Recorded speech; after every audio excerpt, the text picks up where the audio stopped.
Hey everyone, welcome back. Wuthering Heights by Emily Brontë, chapter 13. Don't forget to subscribe to me. Tap onto my face down there in the corner and you'll subscribe, and then tap onto the little bell if you can do to make sure you get notified every time I post a new video. Which isn't just, by the way, it's not always Wuthering Heights. I do other things that might interest you as well. So do give me a subscribe there. Chapter 30. Oh, by the way, we're about that way through the book. That's the beginning, so about that way through the book, so roughly halfway. Nearly. For 2 months, the fugitives remained absent. In those 2 months, Mrs. Linton encountered and conquered the worst shock of what was denominated a brain fever. No mother could have nursed an only child more devotedly than Edgar tended her. Day and night he was watching, and patiently endured all the annoyances that irritable nerves and a shaken reason could inflict, and though Kenneth remarked that he was what saved her from the grave, would only recompense his care by forming the source of constant future anxiety. In fact, that his health and strength were being sacrificed to preserve a mere ruin of humanity, he knew no limits in gratitude and joy when Catherine's life was declared out of danger. And hour after hour he would sit beside her, tracing the gradual return to bodily health and flattering his too sanguine hopes with the illusion that her mind would settle back to its right balance too, that she would soon be entirely her former self. The first time she left her chamber was at the commencement of the following March. Mr. Linton had put on her pillow in the morning a handful of golden crocuses. Her eye, long stranger to any gleam of pleasure, caught them in waking, and shone delighted as she gathered them eagerly together. "These are the earliest flowers of the Heights," she exclaimed. "They remind me of soft thaw winds and warm sunshine and nearly melted snow, Edgar. Edgar, is there not a south wind that is almost, and is not the snow almost gone?"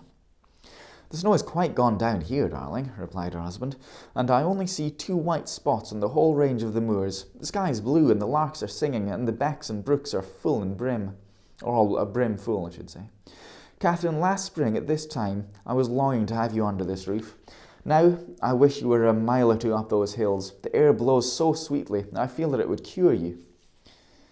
"I shall never be there but once more," said the invalid. "And then you'll leave me, and I shall remain forever. Next spring you'll look again to have me under this roof, and you'll look back and think you are happy today." Linton lavished on her the kindest caresses and tried to cheer her by the fondest words, but vaguely regarding the flowers, she let the tears collect on her lashes and stream down her cheeks unheeding. We knew she was really better, and therefore decided that long confinement to a single place produced much of this despondency, and it might be partially removed by a change of scene. The master told me to light a fire in the many weeks deserted parlour, and to set an easy chair in the sunshine by the window, and then he brought her down, and she sat a long while enjoying the genial heat, and, as we expected, reviving by the objects around her, which, though familiar, were free from their dreary associations, invested her hated sick chamber. By evening, she seemed greatly exhausted, yet no arguments could persuade her to return to that apartment, and I had to arrange the parlour sofa for her bed till another room could be prepared. To obviate the fatigue of morning and descending the stairs, we fitted this up, where you lie at present, on the same floor with the parlour, and she was soon strong enough to move from one to the other, leaning on Edgar's arm. I thought myself she might recover, so waited on as she was. And there was double cause to desire it, for on her existence depended on that of an... I'll read that sentence again. And there was double cause to desire it, for on her existence depended that of another. We cherished the hope that in a little while Mr. Linton's heart would be gladdened, and his hands secured from a stranger's grip. Grip or gripe? It reads gripe, but I'm thinking grip. Anyway, by the birth of an heir. I should mention that Isabella sent to her brother, some 6 weeks from her departure, a short note announcing her marriage with Heathcliff.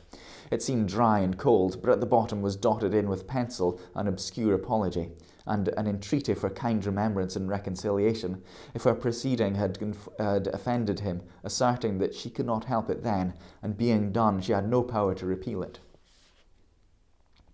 Linton did not reply to this, I believe, and in a fortnight more I got a long letter which I considered odd, coming from the pen of a bride just out of honeymoon. I'll read it, for I keep it yet. Any relic of the dead is precious, and they valued as if they valued living. A relic of the dead. Do we trust Ellen? That's what I'm wondering. Do we trust Ellen to be telling the truth? Is she a reliable narrator? Dear Ellen, it began. I came last night to Wuthering Heights and heard for the first time that Catherine has been and is yet very ill. I must not write to her, I suppose, and my brother is either too angry or too distressed to answer what I sent him. Still, I must write to somebody, and the only choice left to me is you. Inform Edgar that if I give the world to see his face again, that my heart returned to Thrushcross Grange in 24 hours after I left it, and is there at this moment full of warm feelings for him and Catherine. I can't follow it through, those words are underlined. They need not expect me, but they may draw what conclusions they please, taking care, however, to lay nothing at the door of my weak will or deficient affection. Affection. The remainder of the letter is for yourself alone. I want to ask you 2 questions. The first is, so this is still part of the letter, this is still the letter to Ellen. The remainder of the letter is for yourself. I want to ask you 2 questions. The first is, how did you contrive to preserve the common sympathies of human nature when you are resided here? I cannot recognise any sentiment which those around share with me. The second question, I have great interest, is this. Is Mr. Heathcliff a man? If so, is he mad? And if not, is he a devil? I shan't tell my reasons for making this inquiry, but I beseech you to explain, if you can, what I have married. That is, when you call to see me, and you must call, Ellen, very soon, don't write, but come and bring me something from Edgar. Now you shall hear how I have been received in my new home, and I am led to imagine the Heights will be. It is to amuse myself that I dwell on such subjects as the lack of external comforts. They never occupy my thoughts, except at the moment when I miss them. I should laugh and dance for joy if I found their absence was the total of my miseries, and the rest was an unnatural dream. The sun set behind the Grange as we turned onto the moors. By that, I judged it to be 6 o'clock. And my companion halted half an hour to inspect the park and the gardens, and probably the place itself as well as he could. So it was dark when he dismounted in the paved yard of the farmhouse, and your old fellow servant Joseph issued out to receive us by the light of the dip candle. He did it with a courtesy that redounded. That's not a word I know. Redounded. Anyway, redounded to his credit. I suppose it's a bit like came back at him, redounded. Yeah. His first act was to elevate the torch to a level with my face, squint malignantly, project his upper lip, and turn away. Then he took the 2 horses and led them into the stables, reappearing for the purpose of locking the outer gate, as if we lived on an ancient castle. Heathcliff stayed to speak to him, and I entered the kitchen, a dingy, untidy hole. I dare say you would not know it. It is so changed since it was in your charge. But by the fire stood a ruffianly child, strong in limb and dirty in garb, with a look of Catherine in his eyes and about his mouth. This is Edgar's legal nephew, I reflected. Mine, in a manner. I must. Sorry, I'm confusing myself here. This is. I'm thinking. I'm thinking about what's happening here rather than just reading. By the fire stood ruffianly child, strong in limb and dirty in garb, with a look of Catherine in his eyes and about his mouth. This is Edgar's legal nephew, I reflected. Mine in a manner. I must shake hands, and yes, I must kiss him. It is right to establish a good understanding at the beginning. I approached and attempted to take his chubby fist and said, "How do you do, my dear?" He replied in a jargon I did not comprehend. Shall you and I be friends, Hareton? Was my next essay at conversation. An oath and a threat to set Throttler on me if I did not frame off rewarded my perseverance. Hey, Throttler lad,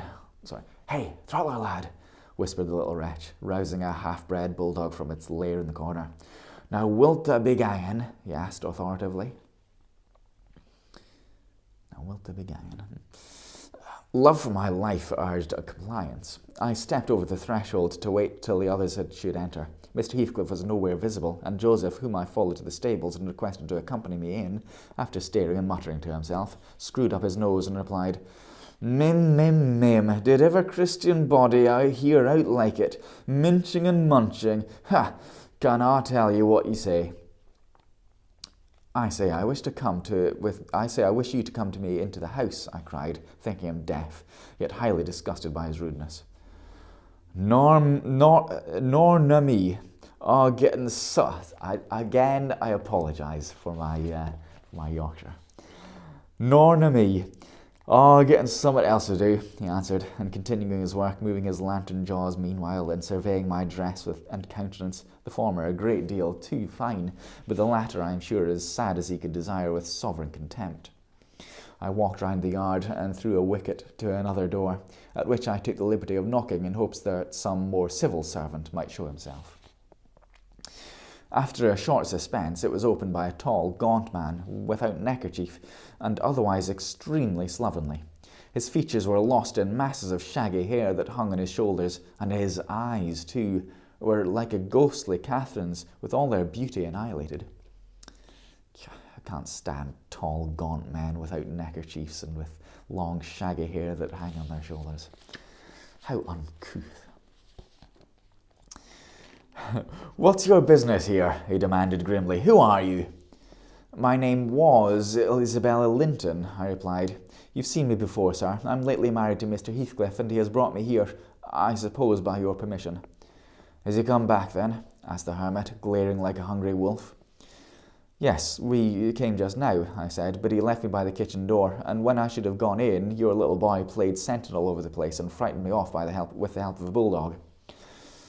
It's well the hellish villain has kept his word, growled my future host, searching the darkness beyond me in expectation of discovering Heathcliff.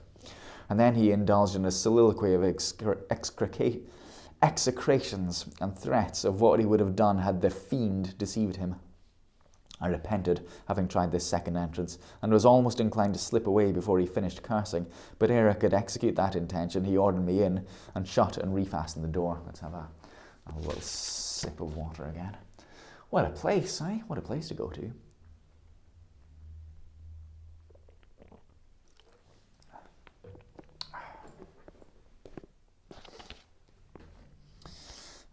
Where did I get to? There was a great fire, and that was all the light in the huge apartment, whose floors had grown a uniform grey, and the once brilliant pewter dishes, which used to attract my gaze when I was a girl, partook of a similar obscurity, created by tarnish and dust. I inquired whether I might call the maid and be conducted to a bedroom. Mr. Earnshaw vouchsafed no answer. He walked up and down, and with his hands in his pockets, apparently quite forgetting my presence, and his abstraction was evidently so deep and his whole aspect so misanthropical that I shrank from disturbing him again. You'll not be surprised, Ellen, at my feeling particularly cheerless, seated in worse than solitude on that inhospitable hearth, and remembering that 4 miles distant lay my delightful home, containing the only people I loved on earth, and there might as well be the Atlantic to part us, instead of these 4 miles. I could not overpass them. I questioned with myself where I must turn for comfort, and mind you don't tell Edgar or Catherine, above every sorrow beside, this rose preeminent, despair at finding nobody who could or would be my ally against Heathcliff.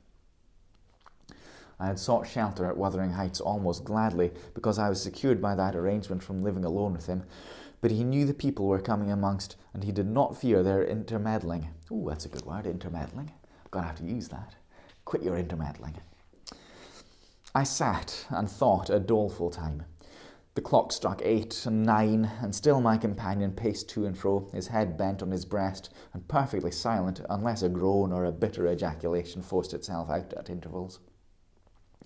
I listened to detect a woman's voice in the house, and filled the interim with wild regrets and dismal anticipations, which at last spoke audibly in irrepressible sighing and weeping. I was not aware how openly I grieved till Earnshaw halted opposite, in his measured walk, and gave me a stare of newly awakened surprise.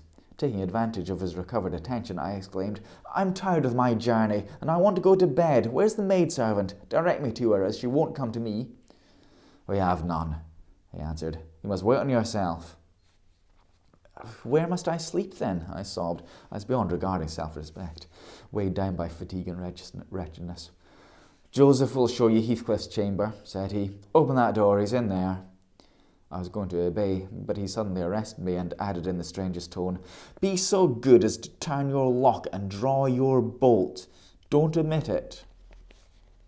"Well," I said, "but why, Mr. Earnshaw? I did not relish the notion of deliberately fastening myself in with Heathcliff." "Look there," he replied, pulling from his waistcoat a curiously constructed pistol, having a double-edged springed knife attached to the barrel. "That's a great tempter to a desperate man, is it not? I cannot resist going up with this every night and trying at his door. If once I find it open, he's done for.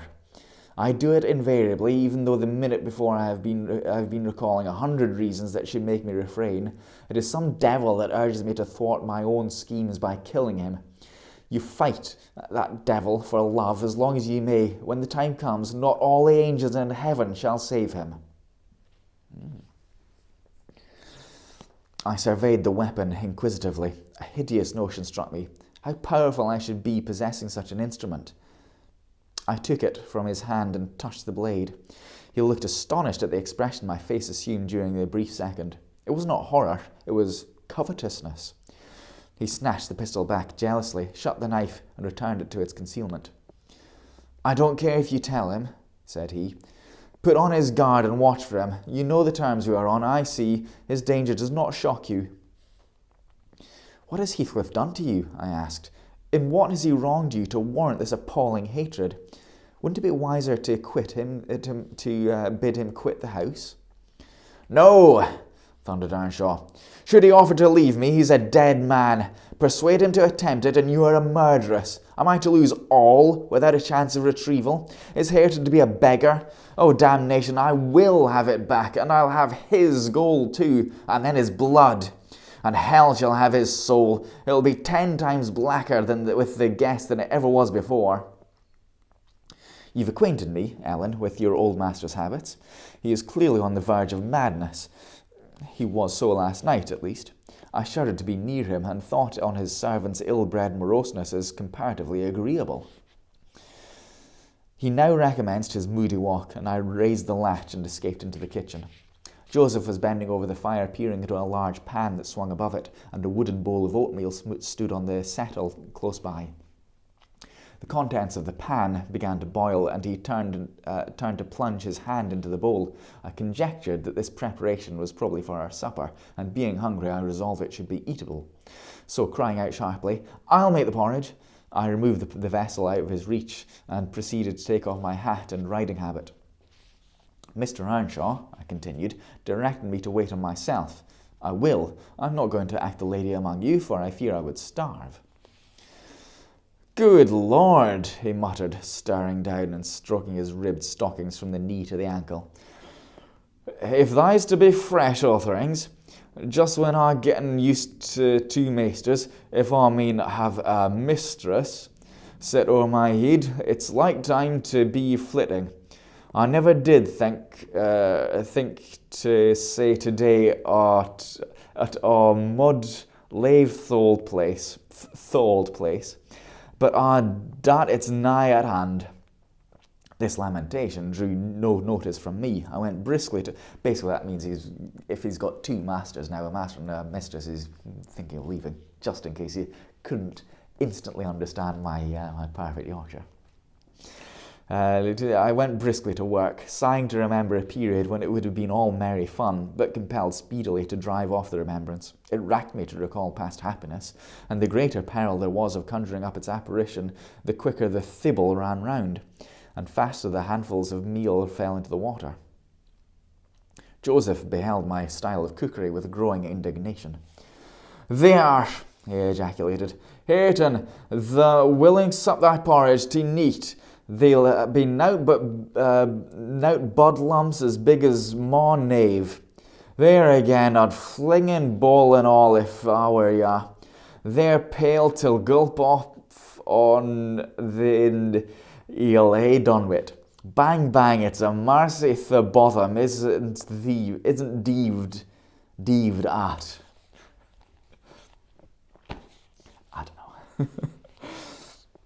I was rather a rough mess, I own, when poured into the basins. 4 had been provided, and a gallon pitcher of new milk was brought from the dairy, which Hareton seized and commenced drinking and spilling from the expansive lip. I expostulated and desired that he should have his in a mug, affirming that I could not taste the liquid treated so could not taste the liquid. Sorry. I expostulated and desired that he should have his in a mug, affirming that I could not taste the liquid treated so dirtily. The old cynic chose to be vastly offended at this nicety, assuring me repeated that the barn was every bit as good as I, and every bit as wholesome, and wondering how I could fashion it be so conceited. Meanwhile, the infant ruffian continued sucking and glowering at me, defying as he slavered into the jug. I shall have my supper in another room, I said. Have you no place you call a parlour? Parlour? He echoed sneeringly. Parlour? Nay, we've no parlours. If you don't like our company, then misters, and if you dunnot like misters, there's us. Then I shall go upstairs, I answered. Show me a chamber. I put my basin on a tray and went myself to fetch some more milk. With great grumblings, the fellow rose and preceded me in my ascent. We mounted to the garrets. He opened the door now and then to look into the apartments we passed. Here's a room, he said at last, flinging back a cranky board on its hinges. It's well enough to eat a few porridge in, and there's a pack of corn in corner. They're meaterly clean, if you're feared you're mucking up your grand silk clays. Spread your handkerchief up top on it. The rame was a kind of lumber hole, smelling strongly of malt and grain, various sacks of which articles were piled around, leaving a wide, bare space in the middle. Why, man, I exclaimed, facing him angrily, this is not a place to sleep in. I wish to see my bedroom. Bedroom, he repeated in a tone of mockery. Yes, see aught bedrooms there. Yon's mine. He pointed into a second garret, only differing from the first in being more naked about the walls and having a large, low, curtainless bed with an indigo-coloured quilt at one end. What I want with yours, I retorted. I suppose Mr. Heathcliff does not lodge at the top of the house, does he? Oh, it's Maester Heathcliff's you've wantin', said he, as if making a new discovery. Couldn't ye ha' said so at onst? And then I would ha' tell't ye, but all this work, and that's just one you cannot see. He also keeps it locked up. Nobody's ever allowed in but himself. You've a nice house, Joseph, I said. I could not refrain from observing, and pleasant inmates, and I think that concentrated essence of all the madness in the world took up its abode in my brain the day I linked my fate with theirs. However, that is not to the present purpose. There are other rooms. For heaven's sake, be quick and let me settle somewhere. He made no reply to this adjuration, only plodding doggedly down the wooden steps and halting before his apartment, an apartment which, from the halt, had the superior quality of its furniture. I conjectured to be the best one. There was a carpet, a good one, and the pattern was obliterated by dust. But the pattern was obliterated by dust. A fireplace hung with cut paper dropping to pieces, a handsome oak bedstead with ample crimson curtains of rather expensive material and modern make. But they had evidently experienced rough usage. The valances hung in festooned, wrenched from their rings, and the iron rod supporting them was bent in an arc on one side, causing the drapery to trail upon the floor. The chairs were also damaged, many of them severely, and deep indentations deformed the panels on the walls. My goodness, what went on there, I wonder. Just have another little sip.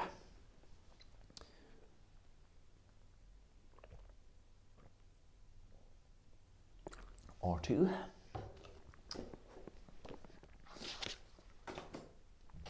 I was endeavouring to gather resolution for entering and taking possession, when my fool of a guide announced, "This here is Maister's." My supper by this time was cold, my appetite gone, and my patience exhausted. I insisted on being provided instantly with a place of refuge and means of repose. "Where the devil," began the religious elder. "The Lord bless us, the Lord forgive us. Where the hell would ye gang, ye marred, wearisome knout? Ye seen all but Ayrton's bit of a chamber. There's not another hole to lay down in the ace." I was so vexed I flung my tray and its contents on the ground, and then seated myself at the stairs head, hid my face in my hands, and cried, "Eh," exclaimed Joseph. "Well done, Miss Cathy. Well done, Miss Cathy. Here's ever to Maester sall just tummel o'er them broken posts, and then we's here summat. We's here it's to be. It has to be. Good for nowt, Madeline. Ye deserve pining for this to Crispus, flinging to precious grifts, God underfoot, ye flaresome rages. But Mr.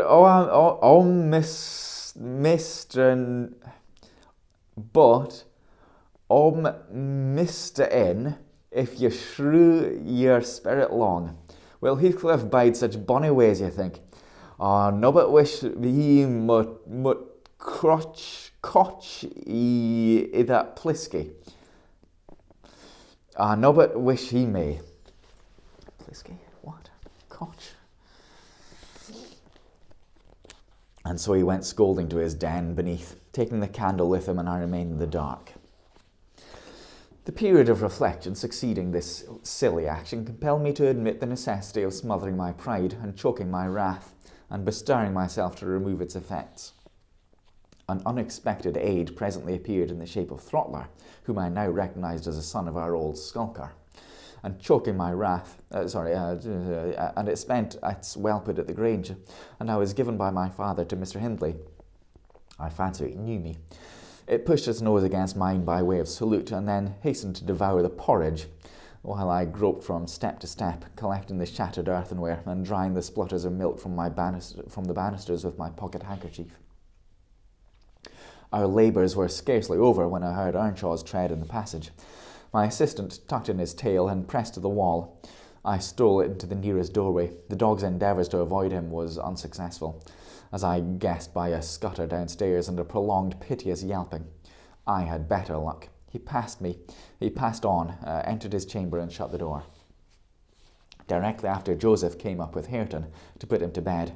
I had found shelter in Hareton's room, and the old man, on seeing me, said, "Oh God, not again, okay, sorry," said, "There's room for both ye are under proud now. Sud think it's the house. It's empty. Ya may have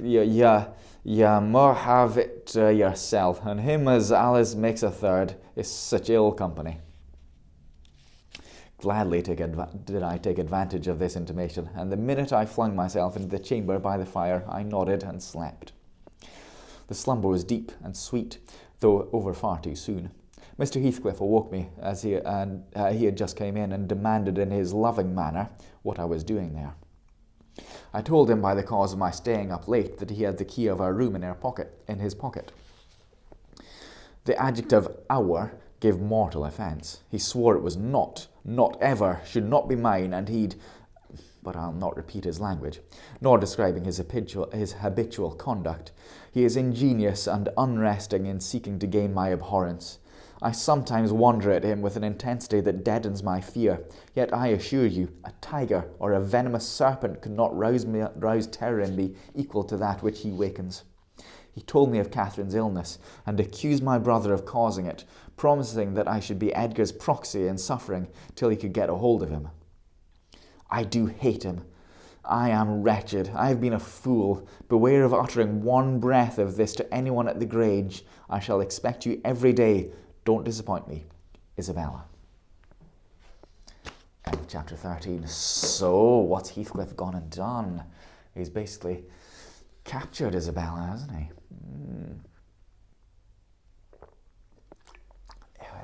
Holding her sort of hostage, while Catherine's married to Linton. He's basically kidnapped his sister, Isabella.